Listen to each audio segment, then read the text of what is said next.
I found this old pallet and I'm wanting to upcycle it into a garden planter. I've bought lots of plants to fit into the gaps, so I'm going to spray the base of it in willow green and then spray the pots different bright colours. First of all, because it's wood, I'm going to give it a really good sand and a good prime to create a base for the colour to go on top. Priming it means that you use a lot less coloured paint, so it's really worthwhile doing. The first job is to prep it and give it a really good sand, and then wipe any dust off with a damp cloth. Once you've done that all over, you're ready to start priming. So this is now primed and dry, so it's ready to start spraying, and it's got a really good base, so it shouldn't use as much paint as it would otherwise.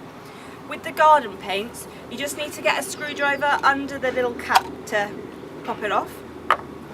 I've shaken this already, so I'm ready to start spraying.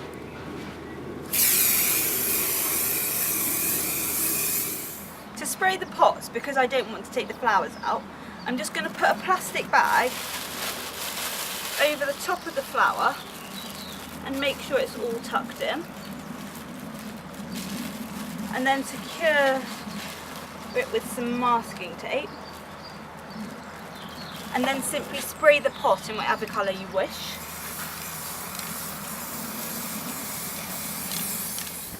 If you've got empty pots that you're wanting to spray, a good way of doing it is to stick a cane into some mud, which means you can get a really good coverage and spray all the way around without getting your hands dirty.